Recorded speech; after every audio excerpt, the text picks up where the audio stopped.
નમસ્કાર. જય પરશુરામ ન્યૂઝમાં આપનું હાર્દિક સ્વાગત છે.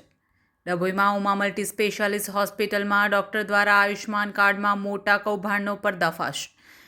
ડભોઈ ઉમા મલ્ટી સ્પેશિયાલિસ્ટ હોસ્પિટલના ડૉક્ટર સ્મિત શાહ, જેઓના નામે આયુષ્માન કાર્ડ ચાલતું હતું, એ જ હોસ્પિટલના ઓર્થોપેડિક સર્જન ડૉક્ટર નીરવ ધામેલિયા તારીખ 28/5/2026થી 5 દિવસની લીવ પર આઉટ ઓફ સ્ટેટ હતા. આ સમય દરમિયાન ડૉક્ટર નીરવ ધામેલિયાના નામથી સર્જરી કરવામાં આવી હતી.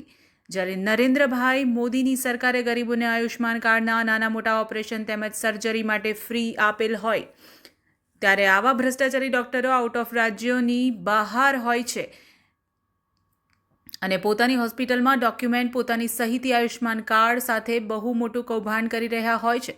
ત્યારે આ કૌભાંડનો પર્દાફાશ નવપ્રવાહ ગુજરાત ન્યૂઝની ટીમને જય પરશુરામ ન્યૂઝની ટીમ દ્વારા મોટા કૌભાંડનો પર્દાફાશ કરવામાં આવ્યો છે.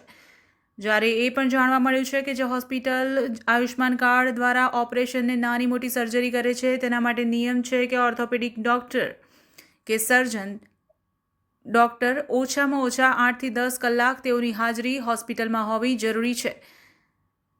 તેનો પણ ઉમા હોસ્પિટલમાં અભાવ જોવા મળ્યો છે અને આ બે surgery ortho surgeon doctor Nirav ધામેલિયાના નામે થયેલ છે એવું જાણવા મળેલ છે. વધુમાં આયુષ્માન કાર્ડની ટીમ પણ ઉમા મલ્ટી સ્પેશિયાલિસ્ટ હોસ્પિટલના ડૉક્ટરોની તપાસમાં આવેલ તેઓએ પણ કાગળ પર ભીનું સંકેલ્યું હોય એવું લાગી રહ્યું છે.